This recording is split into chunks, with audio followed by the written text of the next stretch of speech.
সালামুন আলাইকুম। বন্ধুরা, কেমন আছো?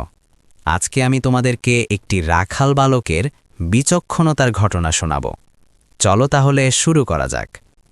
অনেকদিন আগের কথা, এক ধনাঢ্য ব্যক্তি ছিল, যার স্ত্রী সন্তান বলতে কেউ ছিল না। একদা রাত্রে তিনি তার সকল কর্মচারীকে খানার দাওয়াত দিলেন। আহার শেষে প্রত্যেকের সামনে রাখলেন এক কপি কুরআন ও আরেকটি টাকার থলি। অতঃপর তিনি তাদেরকে যে কোনো একটি বেছে নিতে বললেন।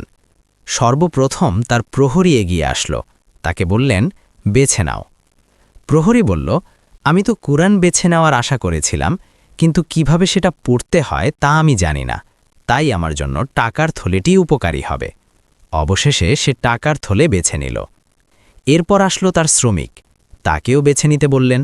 সে বলল, আমার স্ত্রী খুব অসুস্থ, তার চিকিৎসার জন্য টাকার প্রয়োজন।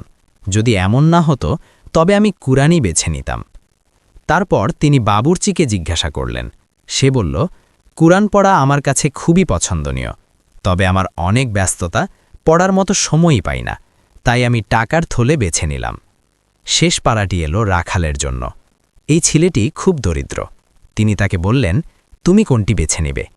রাখাল উত্তর দিল, এটা সত্য যে আমি দরিদ্র, তবে আমি কুরআনই বেছে নেব, কারণ আমার মা আমাকে বলেছিলেন, মহান আল্লাহর কাছ থেকে পাওয়া একটি শব্দ সোনার চেয়েও দামি ও মধুর চেয়েও মিষ্টি।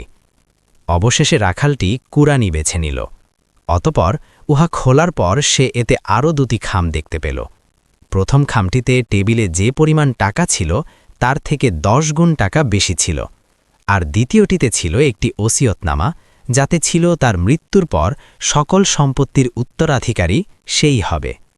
অতপর ধনাঢ্য লোকটি তাদেরকে উদ্দেশ্য করে বললেন, যে ব্যক্তি আল্লাহ তাআলার প্রতি সুধারণা রাখে, আল্লাহ তাআলা তাকে বঞ্চিত করেন না।